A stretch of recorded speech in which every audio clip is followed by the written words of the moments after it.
What's up, guys? So we are getting back into our bi-weekly live sessions, and for this week, we've got a guest. We've got Joe Wilson, who is a certified madman and Miata driver. Yeah, I guess so. I guess you can say that. One of the same. Right, pretty much the same. If you guys are watching this live, we appreciate you guys, and drop anything you want to know or questions you have in the comments, and we will make sure we get to them. If you guys are watching this after the fact, feel free to comment then, and we'll still get back to you with an answer. So, Joe, how's things going? It's been a while since we saw you, buddy. Yeah, it's been a while. Yeah, I think I'm not trying to remember the last time I saw you in person. I think it was at North Star, somewhere like that. It's been a long time. Yeah, probably. That was the last time you saw Josh. I think the last time I saw you, you were picking up your trailer from my house. Oh, that's right. I remember that. Yeah, I was picking up the RX-7. Mm-hmm. Yeah. How's that project going? I sold it. Did you? Wasn't that your dream car? So this guy's forever his dream. He always tells me is in what year was yours? 70. Yeah, it's like 72, 73. 72. Okay, yeah. 74? I don't know. Yeah. Every time we saw an RX-7, you're like, oh, the first gens are my favorite. Yeah, that's an awesome car. I think the body style is my favorite thing about them. Was that year actually an RX-7? Or was those like RX-3s? No, RX-7. Yeah, it was RX-7. It had the SA motor. That was the model. So it was the first gen carb 12A rotary. Super cool. Wow. I'm gonna have to look that up. Yeah, but I got it. Found out it was a little rusty and a little too much work to make the clean daily that I wanted, and so I just sold it for profit because I got it for like $200. So. Was it a local car? Yeah, it was actually one of the guys who owns BDFI had it just sitting in a field for like so long, and he just kept trying to get rid of it, and I was dumb enough to take it off his hands for money. Sounds about right. So, Joe, you're kind of into all kinds of motorsports, but your real big thing is you're a Miata guy. So how long have you been into Miatas, and was that like your first car that you ever got into, or were there others before that you kind of tracked and stuff? Yeah, I mean, the only car I've ever really owned and drove is a Miata. That was my first car that I bought when I was 16, was the car that I drive now and drive all the time. Yeah, I've been into, so that's like 7 or 8 years now. Mm-hmm. Just kind of crazy to think about. And so we got a picture of your Miata here. Let me pull it up. I think is this when you first got the car? Yeah, that's the car. The day I bought it. I had to say because it looks so much cleaner than it does now. Yeah, it was a parts car for a guy's like track Miata that was like super fast. I don't think it was like anything crazy motor wise, but it was a good time attack track day car. And he was kind of just taking parts off of it, the good radiator, the good shifter, some other stuff. And I was young and wanted to learn about cars, so I would drive over to his house every weekend. I lived in Redmond. He lived in Gig Harbor, so it's about like a 2-ish hour drive. I just drive over there every weekend, help him pull parts off this car. And then one day I was like, "There's enough parts off this. Can I just buy this from you if I find enough money?" And then he let me take it away. Nice. And it had. Do you still have the hard top for it, or did you get rid of that? No, that hard top actually stayed with him. He didn't give me the hard top with it. Oh, bummer. I got the hard top actually off a rolled spec Miata, so that was like $300 for a Miata hard top. And if you're in a Miata, that's a steal. That is crazy. That is insane. Yeah, my brother just got a Miata, and it came with a hard top, and his is pretty beat up and has like the typical edges chipping and stuff that some of the kind of old ones get. Yeah. But still, he's like, man, I can't find a replacement one for like less than $1,000, and most of them are the same as mine. Easily, yeah. I think there's some of them going for $2,000 now. That's crazy. Yeah, it's ridiculous. So, Joe, if you got that car as a parts car, did you pay for it? Yeah, I did. I mean, so when I say parts car, he was taking parts off of it and swapping them basically. So it was a full car. He wasn't like doing anything crazy with the drivetrain or motor. It was just like little things like the nicer suspension, the shifter, the radiator, stuff like that. And I think the exhaust he switched out too. Gotcha. That kind of makes sense. Soft top, gladly. So that was nice that I actually had a top. And then I wish I had a soft top the last time I rode in it. Yeah, I don't know. I like the hardtop look a lot. Well, it looks better. I just don't fit in it. Yeah, that's fair. It can always come off. I got roll bar padding now, so you're not going to slam your head in the roll bar anymore. Nice. So how long did it stay in that setup before you started modding it? And did you track the car when it was pretty much stock in NA for very long? Yeah, I mean, I'm sure you can guess it didn't stay stock for like a minute. I remember getting it home because this is my first car. So I got it home, I pulled it into my dad's driveway, and like I just remember like sitting there and being like that pinnacle moment I'm sure we've all had where we just stare at like a project and we're like amazed at like all the things and places it could take you and all, like, because I had no idea what I wanted to do. If I wanted to do track car, if I wanted to do, you know, whatever. I had no idea, and so it was cool to like sit there and like be excited about this project. And I think I kind of wanted. I knew I wanted to turbo it, but that was like way out of reach at the time, and I was like, that's never gonna happen. So I decided to do autocross, and I did a bunch of stuff. The wheels and tires, I think, were the first thing I did. So that was the start. It was like the first thing. The best part about that is when you have a daily that you have to rely on, but you want to do stuff, you're forced to work on it, and then you just get stuff done faster and you learn more. It's just a great starter car. Oh yeah, I think I'm the epitome of that. When I stopped dailying it, it sat in the garage for like 6 months, waiting for stuff. Yeah, we don't have any project that ever happens to. So Joe, how long were you into like autocross and stuff before you got into drifting? Because I think I met you when you were a long time. Yeah, I did autocross and track days for 2.5, 3 years. I'm not like with any like severity because like I didn't have any money. So you know that kind of does that to you. Yeah. Because I think you actually, one of the clips you sent me of the car was the very first time I met you, which was at State Line Drift. And so, I mean, this thing is deceptively crazy the way this thing rips. Like even on the oval, you were probably one of the most underpowered cars that was actually getting it to ride up the bank, which takes, I mean, you got to have a lot of G's going into that bank and you got to commit. Yeah, especially with the Miata because it's a naturally very, very grippy chassis. Like it's a track car. That's what it's designed for. And I did track days and autocross for years, so the car was set up for that. And I just basically took a track car, put a welded diff on it and some knuckles, and decided to go drifting because I just found that drifting was such a better seat time per dollar economic for me personally. It amazes me how well I've seen you control that wheelbase and hanging it out like nobody's business. You know, it's such a shorter wheelbase than you expect to see on a drift track. Yeah. There's kind of a running joke in the Miata community, which is Miatas can't drift. It's just like a thing. Like anytime you go in a forum, everyone's like, "Oh, don't get a Miata. It's a terrible drift car." Blah blah, which is true to a sense, but like the main issue with the Miata is it's built to be a track car, so you have to kind of tweak it a little bit, especially the alignment, because they come with like 4 degrees of caster from the factory. Oh yeah. For drifting, it's just awful. Yeah, horrible. Self-steer. So if you fix the alignment and especially in the rear, because the rear has a lot of camber from the factory, you got to zero that out and then get a welded diff. It rips. They do great, and they're really light and really fun and cheap. So yeah, but after track days and autocross, I didn't go directly to drifting. I did rallycross with track days for a bit while I was in Spokane in college.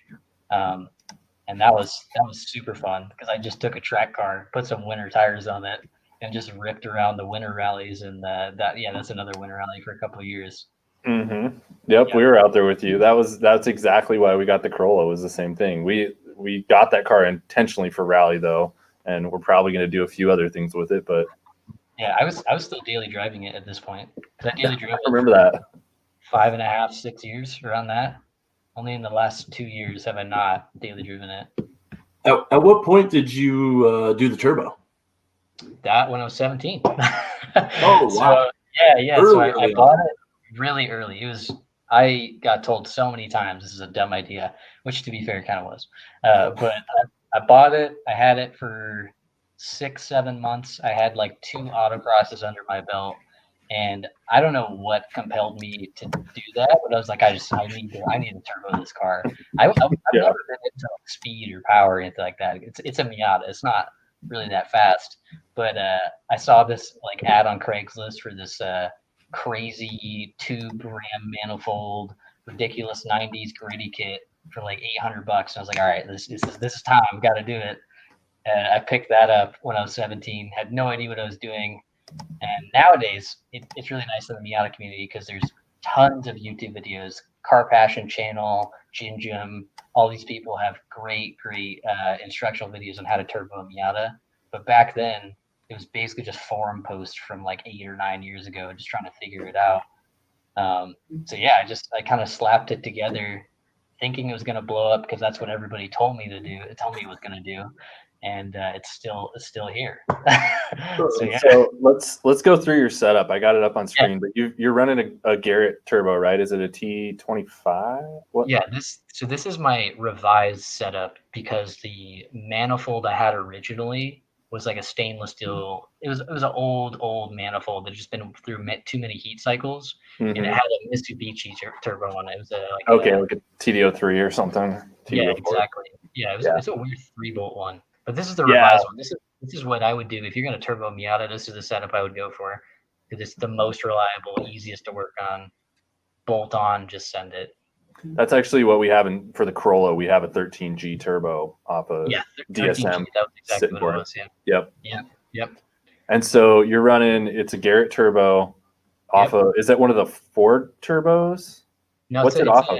It's the SR20 T25. Oh, SR20. Okay. Yeah, it's a journal bearing. It's like a 2554. Yep. I think it was something like that.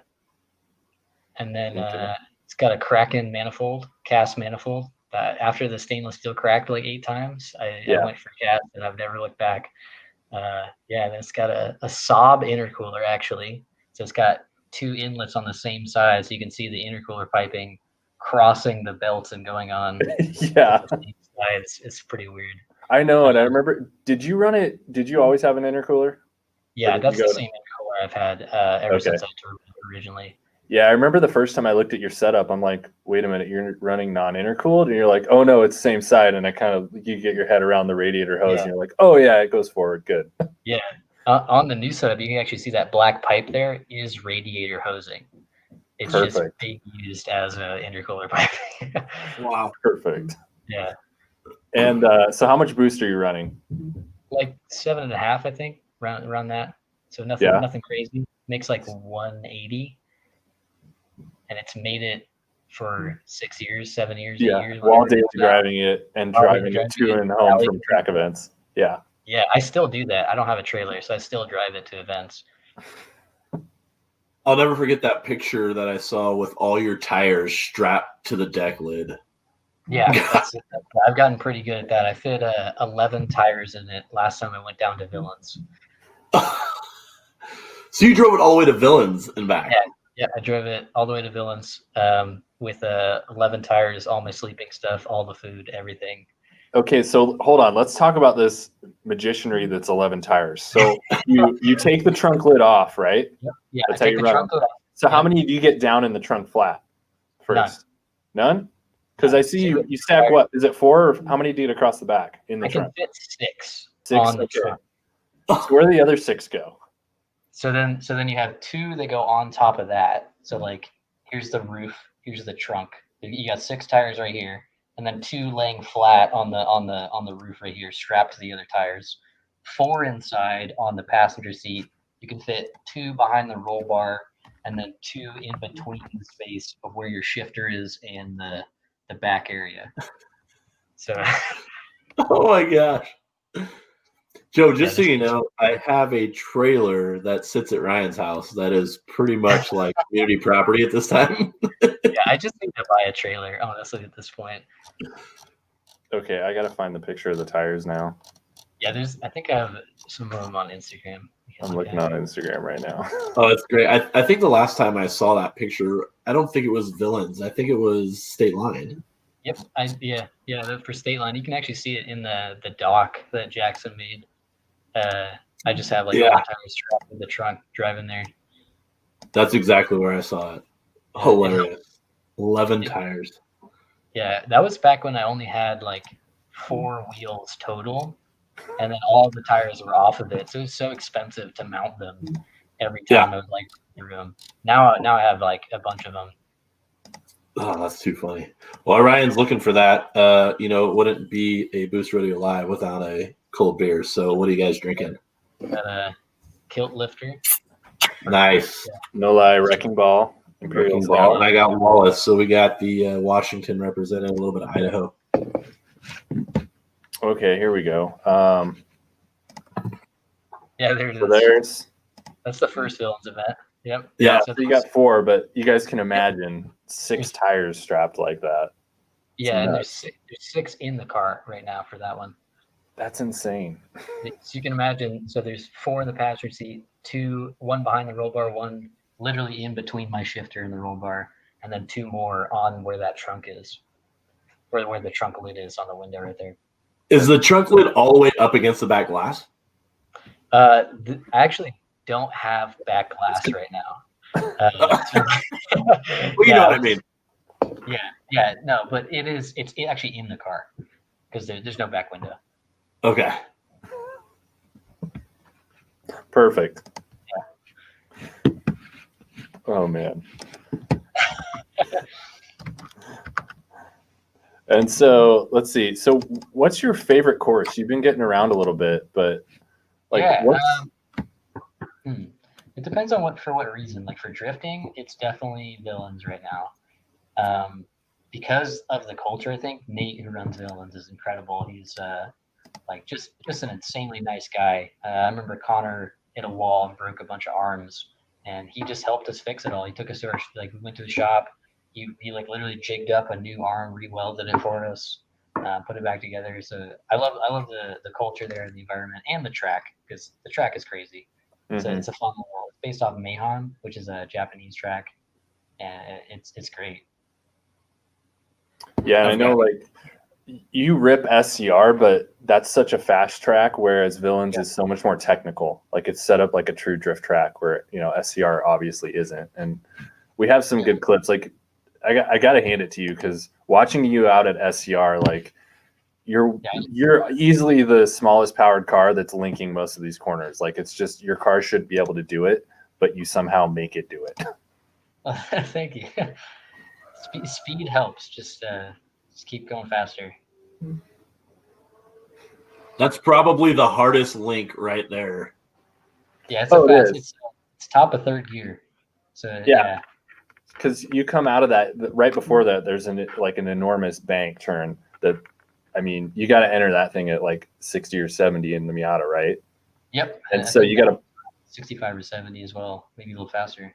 Yeah, and then you got to pull and hold the power all the way through that S turn, and those are long legs to connect. So that's pretty rad. Yeah, that track has a special place in my heart because it kind of combines my history in driving between track and drifting. Because it's basically you just drive it like you're doing a track day, except you just be a hooligan, and just swing it out of it. And it's good. Yeah, you don't get in trouble for it either. No, yeah, that's the great thing. I remember I don't know if you remember that winter rally where I rallied for half of it and then went to the track day for the second half of it on the winter tires. I was sliding around at the track day, and I thought I was going to get in trouble. And an ambulance rolls up to me. I'm like, oh no, I'm gonna get in trouble for doing this. He's like, you want a trophy? I was like, what? It's like, yeah, you want a trophy for like best style or something. It's funny, yeah. You're like, I'm just having fun out here. Like I know, yeah. I wasn't even paying attention. I was just on bald winter tires, a turbo Miata, like in the rain, drifting around a crazy track. I seem to recall we dug like a bucket of rocks out of the bead of your Miata that day. Yeah, that happens a lot still at Villains because I like to. It's called the Joe line, where you enter too early and then you come inside and you just hit the dirt super hard and you just drag all wheels through the dirt. Oh man, perfect. And so I know that after a couple of years, you finally decided to do some maintenance on the Miata. So let's talk about like recent mods. I think you did some things to get it set up for Villains because it was actually down for a minute, which was amazing because that car has just never, never not been running for as long as I've known it. Yeah, I always joke that it just kind of lives on accidentally. Like again, like when I built it when I was 17, I was like, everyone told me this is gonna blow up. This is a waste of your time. And then it just never did. It just never did. So I just keep going. For people who know Miatas, it's a short nose crank engine, which have known crank wobble, and it has any issues with that. Just keeps on running. Recently, I've kind of gone against my nature, which is usually no cosmetics, don't worry about anything, and I've really and like just drive it, fix it when it breaks, and I've spent some time. I replaced the suspension to actual nice suspension. I was running on whatever. I think the spring rates are like 501K, and now they're like 4K, 8K. So like exponentially different. Yeah. I redid a lot of the cooling system, and I've got some cool cosmetic stuff that I think will be fun for me in the future too. That IMW is working on, so that'll be cool. You're stepping aside from the hour per dollar. Yeah. Well, I mean, you gotta, I've gone further in drifting than I ever wanted to, and like I said, I'm kind of ADHD with the what I enjoy about driving, and that's just a different way to go. It's a part of car culture that I kind of rejected for a long time. That I thought maybe try it out, see if I like it, because that's very against me is to do anything cosmetic. Yeah. I know you're usually like at Villains this year. You're rocking bumper off, the black nose panel. Yep. That fender alignment right there is just on point. Yeah, that's actually from when I was at an off-road park, ripping around, and I lost the left wheel, and it slammed into that fender. So that's why you see it like that. It's held on by one zip tie on the bottom there, and it sheared the bolt. I forgot about that 7 Mile incident because I was recalling the last summer event when you also lost a wheel. Yeah. Yeah. Wait, did I lose another wheel? No, I lost the ball joint. I think that was Josh. That was us that lost a wheel. Yeah. Well, I do tend to break things when you let me drive them. So yeah. That's right. I forgot the ball joint broke. Yeah, that was fun. I like that. That was a good time. Losing a ball joint at like 70 miles an hour. That was good. It did fine though. Just kind of coasted in. It's good. It didn't just go full lock. Yeah, it was right after. So that straightaway you showed, that S curve. I did the S curve, straightened up, and immediately as I straightened up, it broke, which is amazing. Because if it had done it at any other point, I would have been screwed going into a wall or something like that. Yeah, we were watching you come around. We were up on the hill at that point, right above that corner. And when you went straight and it dove down and just kind of went left in a straight line off the track. I'm like, oh, Joe broke. I wonder what broke. And then we see the car get turned around. I'm like, what the heck happened? Yeah. I had people are like, yeah, what? Like, why'd you turn off the track? Like, why did you do that? I was like, the car broke. So if you guys saw that last picture where it's just laying on the ground because there's evidently a wheel missing, this is what led up to it. Yeah. So this is the reason for that.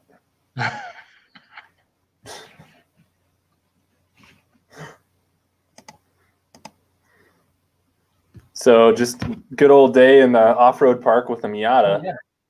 Why not? No big deal. Yeah, I remember when I was tuning it recently, Chris Cashin, who runs PDFI, was tuning my car. I was like, hey, you want to test out some like low load, high RPM stuff? He's like, sure. So we just went over to the ORV park again and just started ripping around. Oh my God. Yeah. That's the fun thing about having a car that you don't really care about and like it's lived on accidentally, is you just get to drive the crap out of it. Right? Yeah. Isn't it funny though? Like, I bet each one of us have that first car story that just ran for no reason because you abused the hell out of it, right? Mm-hmm. Yeah. And I mean, the Miata is not a good platform for pretty much anything other than track daying, but it's done surprisingly well in just about everything I've put it through, which is always amazed me. Yeah. My first car was an 82 Camaro Berlinetta V6 automatic. Nice. That we just ran octane boost in every Friday and Saturday night at the street races in California. and didn't beat anybody. And then we would go off-roading in the mountains to drink beer afterwards. And I finally disconnected the entire axle from the unibody on the freeway. So that was pretty scary. The right side broke off and put me in the shoulder pretty quickly. Oh, wow. That's scary. Yeah. But we welded it and drove it for another year. It's like... That's awesome. Yeah, I had a Fox body Mustang that I drove for a while in high school. It was just the old tried and true 5-liter, and we beat the hell out of that thing, and it should not have made it. Right. No reason for it to continue. No. Yeah. And then you've got the same thing, Corolla. Like that Corolla shouldn't be alive. The head gasket is leaking oil externally out of the push rod. That's sick. Yeah, because it's just a single it's a standard single cam push rod motor. And so the one side of the head where all the push rods go in the oil passage, it's just like pissing out the side of the block. And we just keep filling it up because it runs fine. And I don't know, that thing should not be alive with how it's just been ragged on. Nice. Well, the worst part is it sits for months on end. We cold start it. It starts right up for no reason. So we just redline it for a couple hours and then park it again. That's pretty much a good life. Right. Just plug turnkey race car. You just go up, turn it on, see what happens. So funny. So much fun. Yeah. And so we got a couple more clips of you got to do Villains After Dark this year, right? Yeah. Oh yeah. At every event they do After Dark. My car is too loud after 10 p.m., but I get some of it. That track looks even more fun at night. Like it is. It feels like a video game. Honestly, it feels super cool because there's like the little spotlights everywhere, and everybody's got their Tokyo Drift neon lights going, and that wall. Actually, you can see it right now. That gray wall on the big entry. It's just like 40 people just lined up on there trying to get you to tap the wall and cheering you on. It's incredible. It's an experience unlike any other, honestly. And so I take it this is the aftermath of Villains? Yeah, I think my car's been doing that because I constantly hot lap it on everything. I just never bothered to open the hood. Yeah, especially at night. You can actually see that glow. Yeah, so that explains why I've been burning some oil on occasions. I think it also explains why you went through a few stainless manifolds and had to re-weld that sucker a few times. Oh yeah. I do miss my external wastegate on the stainless steel because that was pretty cool sounding. But the cast manifold is stout. It holds it. Well, this seems like the perfect setup for you because I know the last event you basically slung a tarp off the side of the Miata and that's where you slept. So this is even more utilitarian because you can just cook your dinner on your car after you're done racing for the night. Yeah, exactly. Yeah, it's called the Krager something now. I forget the exact model because it gets pretty warm. Luckily, Villains has hoses though, unlike SCR, so you can spray the intercooler radiator down to cool it down faster. Oh, really? Yeah. Nice. SCR has that big straightaway, so whenever you do a lap, you're just cooling the car down. Villains, it's like a go-kart track. You have no time to turn it down to cool it down, especially in drifting. There's no flow going through that radiator when you're going sideways. No, definitely not. Sweet, man. That's crazy. And so we've got a clip of the go-kart too that you included. So tell me what the heck this thing is, because watching the video, I could not tell. Yeah, so this is the first thing I ever drifted. Me and my buddies from high school, we all still hang out today. Even we all drift and do car stuff. It brings up memories. We got this go-kart I was telling Josh on Craigslist for like $30 or whatever it was, I forget. And then my buddy Anton learned how to weld at the Harbor Freight flux welder. And he just we cut the knuckles, made it over center like crazy, and put a Predator like 5 horsepower Harbor Freight motor on it. And we just went down my parents' driveway and drift around there. It was fun. So those Harbor Freight motors, they're basically like a copy of a Honda, right? Like I think so. Yeah. Bought a Honda motor and copied every component and made their own. Yeah, we took the governor out and we found out they have this really nice valve float rev limiter where so Oh, if you yeah? get in the higher range, they won't break. They'll just float the valves and they'll just stay pinging super hard. But continue to run afterwards. It Yeah. still runs to this day. I don't know how. Oh my god! I think Nice. one of my buddies has it in the shed that we haven't seen in a while, but yeah. Sweet. So, Joe, I guess you're kind of the epitome of cheap drifting. So, what's the best advice you would have for somebody who just wants to get into drifting on the cheap? Because I know one of the biggest things with drifting over other motorsports is people get really intimidated because they think, oh, I got to have a car that's set up. I got to have enough angle. I got to have the right suspension. I got to have enough grip and enough horsepower. But I mean, you're proving you really don't need that much horsepower. You can do it on mostly stock suspension as long as it's set up well. So I guess what's your best advice for just getting into the sport? Yeah, I think I guess my advice would be I would say the newer cars, but everybody wants a 90s car because it's like the epitome of drifting. But the newer cars are getting much cheaper and cheaper, and they're really, really good chassis with really, really reliable motors. Like the 350Zs are like a really good example of that. And like that, so I would give it like a newer chassis and buy new tires because I used to do the old drifting thing of like getting scrubs and put them on Yep. it. That's way more expensive in the long run. Just buy new tires. And yeah, get a light car. Don't worry about power mods. Don't worry, just reliability and just go out there and rip. You know what I think is really unique, and I don't know if it's our area or if it's just drifting culture in general, because I wasn't growing up around it until really Ryan and I met all you guys and started getting involved with Trevor and stuff, is when you go to an event, everyone is so helpful and so willing to just pitch in and give you advice. And like if you go out there, there was a guy last year we talked to, he's driving a stock Mustang and his dad was encouraging him like how to do it. He was having all kinds of problems. And every time he stopped, 3 guys would go over to him and you're thinking, oh, they're yelling at him because he's taking up too much track. He's going too slow, what have you. No, they're like giving him pointers on how to set the car into the corner. He's running completely stock suspension on like a mid 2000s Mustang, right? So, mostly underpowered, but just the culture here in Spokane and Washington, Idaho in general. I don't know if that's just drifting, but everyone is so helpful and so just willing to make sure everyone has a great time. Yeah, I agree. Autocross has a little bit of that, but drifting is definitely the epitome of that in my experience. The culture of drifting, because unlike autocross or time attack, there's not some sort of objective that you're really focused on and very like sort of like trying to achieve at a high level this time that you have to beat. Drifting is not like that. It's very much just like we're doing this because it's fun. That's really the only reason. So everybody wants you to experience what they experience in drifting, and they all want to help you get to a better level and enjoy your driving. Because like it's not something a car was designed to do either. So like it's very counterintuitive, and we've all been through that when we initially went to drifting.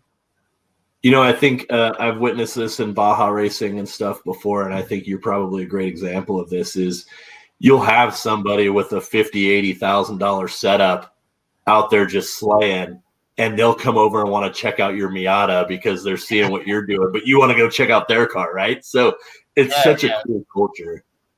Yeah, I'm really enjoying the transition drifting is going through right now because it's very much like a counterculture movement. That's what it used to be, and it's sort of transitioning to more of an accepted form of motorsport and more of a not just go out there and threat and like destroy a car, but like actually learn what it means to control a car in this manner. And I think that's really cool. Yeah, and to your point, like even at the competitive levels, I've seen the Pro-Am 2 guys and the lower like grassroots guys who are trying to get their Pro-Am cars where they're competing, but they're still just so helpful. It's very different than other types of competitive motorsports where it's like, oh, somebody puts their car into a wall and that guy's competing with you for the win and you need to win to get your Pro-Am card, but you and all your crew is over there like helping him pull his fenders out and trying to get his tie rods swapped and like get him so he can go another round when he's standing in the way of you actually winning. And it's like it's just such a different culture than most other competitive niches within this. So it's super cool. maybe that's because it's a newer sport too. It's not as bureaucratized yet. It's not as like there's not like this history or elitism that's gotten it. I mean, that does exist. Don't get me wrong, but it's not quite embedded in the culture yet. That like this is the way you do things, and this is like no, everybody's just going out there and figuring out their own way, and then there's tips and tricks along the way. That's definitely true locally. You have grassroots guys that didn't have an outlet that are now putting these events together for everyone else to enjoy. Yeah. And so that's a big play on that, I'm sure. Yeah. Oh, yeah. 100%. Yeah. Also, if you ever drifted a car, it's like the most fun ever. It's like that's the best selling point. Right. I just have fun riding. I would love to drive, but I have fun riding at this point. That's another thing that you don't get in other motorsports is ride-alongs. That's my favorite part. Is like I remember State Line Speedway. There was this like 7 or 8-year-old kid. I forget his exact age. He came up to me and he wanted to ride along, and I was like, "Oh, you got to be 13." And I was like, "Okay, well, what if we just pretend he's 13?" And he hops in the car. We go up. Trevor sees it. He knows he's not 13. He just lets him on, and we go and we just start ripping. And the smile on his face. For drifting it was just incredible, and I don't know that you can get that in other motorsports because it's again bureaucratized. There's so many safety issues, which is a good thing, but I don't know. You're missing a huge part of it there. Yeah, I think at like those events too, you also have the side of it that it's safer. Like I mean, at State Line when we were ripping the oval, you don't have walls that you're going to go into. Like you're going to spin out, and you've just got open plate infield. And so there's really not danger to like put a kid in the car and, go rip around there and put it in circles. You're not going to roll the car. You're not going to hit a bank. You're not going to go off track where you get into something. So it's a lot different than like time attack or autocross would probably be close. There's really nothing to hit but cones. But yeah, and you're also you're already in a slow down state because you're already you're fighting friction when you're drifting. So if you let off the throttle, like you said, you're going to spin out or you're going to slow down. It's already slower in general. Right. I really appreciate you bringing up the kids because that's something that Ryan and I struggle with on the daily, right? We're trying to be car dads and do things with the cars that the kids can be involved in. And you see some of our videos where the kids are jumping all over the vehicles and they absolutely love it. So we really appreciate you bringing that up and giving that kid that opportunity, which kind of leads me to your inner kid with the new motorcycle adventures you've been going on, right? These are all things that, we've got the truck, we've got the Corolla, we've got Ryan's Supra that just absolutely rips. And it's just, we just want to do stuff that's fun and be around car culture in general. I think that is a bit of a change of movement that we see a lot of people, Dodge Don's a great example with his truck and his Corolla, his BRZ, it's like, we just want to have fun. Yeah, I was once that kid. And like I said, when I was trying to turbo my car, when I was trying to do all this fun stuff, I was always told like, no, don't do it. That's not okay. Like, this is not the way to do things or whatever. And if somebody had like just been there to support me and help me and kind of get me into this stuff, I would have done stuff a lot sooner. And I think I would have had a lot more fun. Yeah. Yeah, I think that's a good point. Like a lot of people, if they don't have that influence of someone who was in motorsports and just going out there to break stuff, they kind of don't think it's acceptable and they don't have that push or that support system to get into it. Or you have the flip side where people get so wrapped up in building that they never actually go put their car on track. And so, they've got this build that goes on forever and they drive it, but they never really go have fun with the car until way later than they should have. And so don't throw rocks too hard, Ryan. There's a certain 7M that's still on the rack. Yeah. That car had a lot of fun though before it went down. I'm sure you guys have experienced this with the B210 about like kind of purity in the car culture. That's something I've always been not big of a fan of either.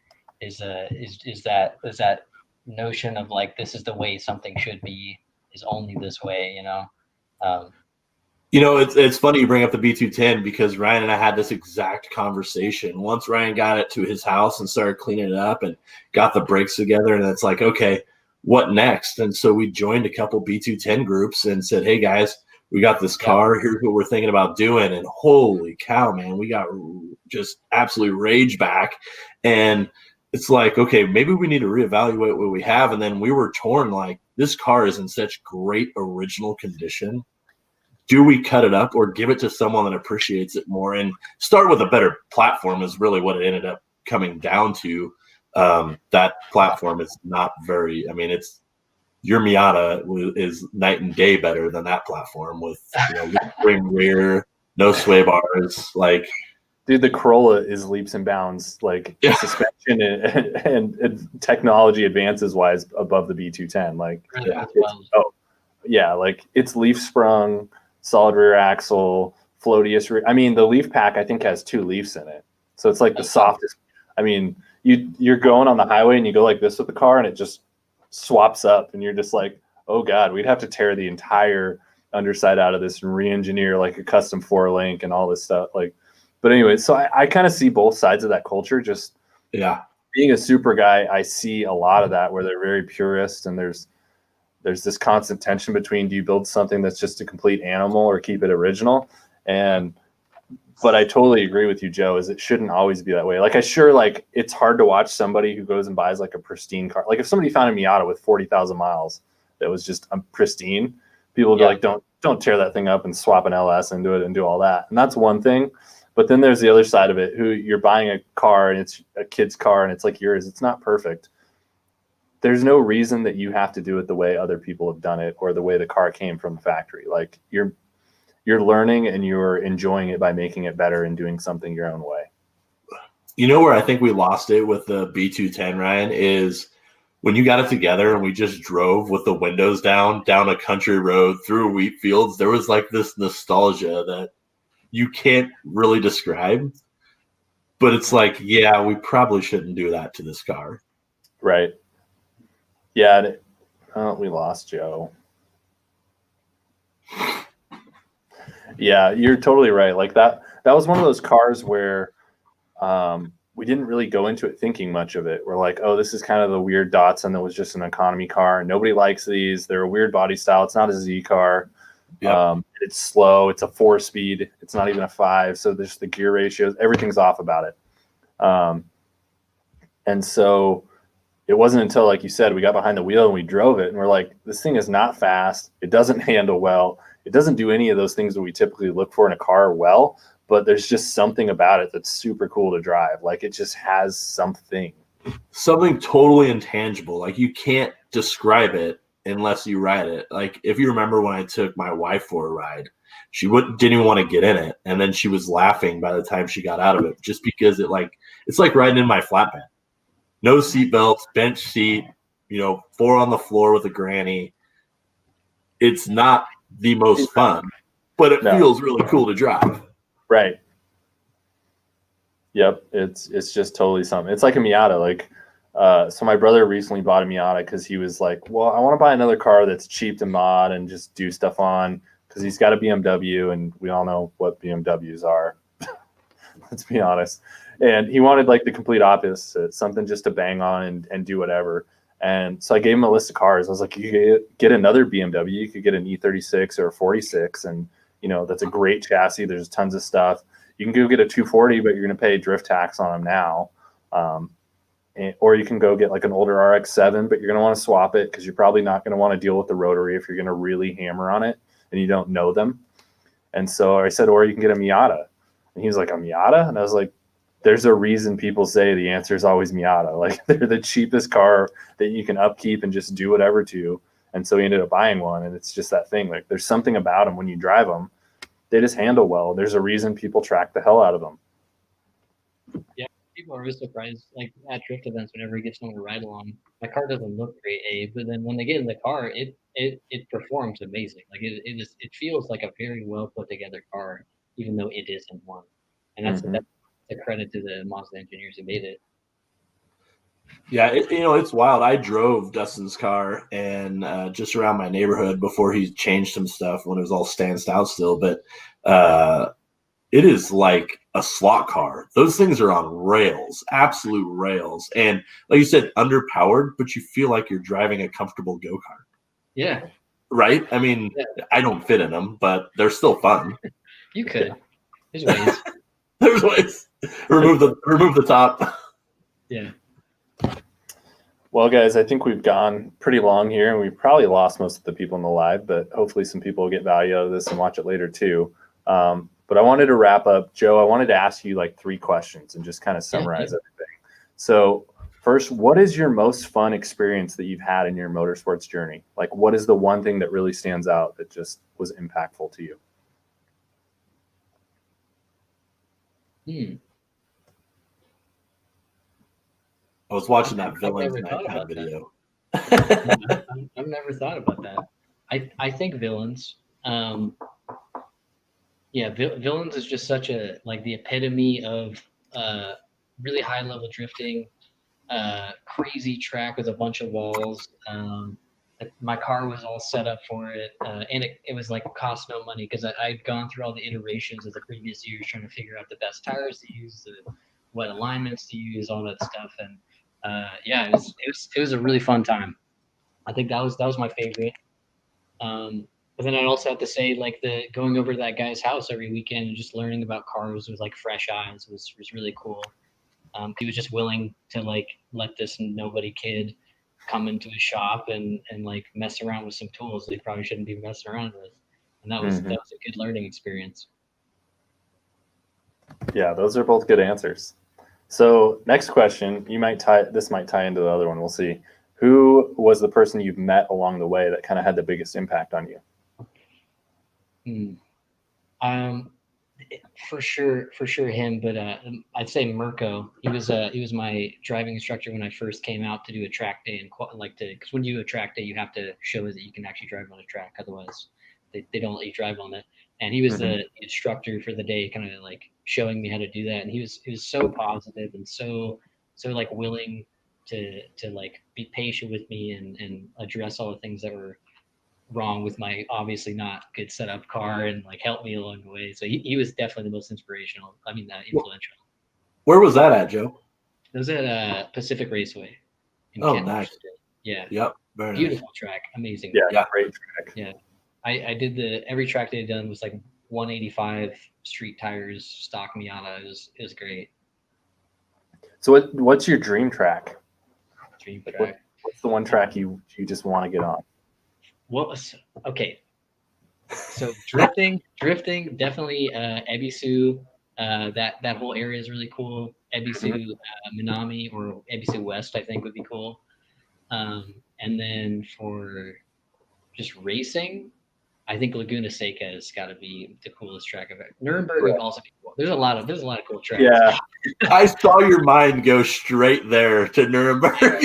Nuremberg is awesome, and my family lives pretty close to it, so that'd be cool to go there one day. Mm-hmm. They're just two different levels of track, though. They are, yeah, like, they're very different. Like one's a road course, and one is just I don't even know what happens to be a course. Yeah, right. Yeah. Well, cool, man. Well, I really appreciate you coming on today with us and kicking off our new live season here. We've got actually a pretty good list of guests on deck, so we were happy to have you. Sweet. Yeah, thank you guys for having me on. Yeah, it's good to see you, man. It's been too long, and we lived in the same town for a long time and barely run into each other. So that's just how it goes. I've been super busy too, so it's just what happens. Well, maybe one of these times we're planning a trip coming up with the Jeeps. We'll have to get the motorcycle out. Definitely. Sweet, man. All right. Well, thanks everybody for watching, especially if you're watching this later. If you have any questions for us or Joe, leave them in the comments and we will get them answered for you, even if we have to go bug him for them. If you want to know anything about the Miata or the setup or just whatever, just hit us up. And we'll see you guys next week with a regular video and the week after that with another live stream. Awesome. Thanks, Joe. Yeah, thanks. Thank you. Later. Bye.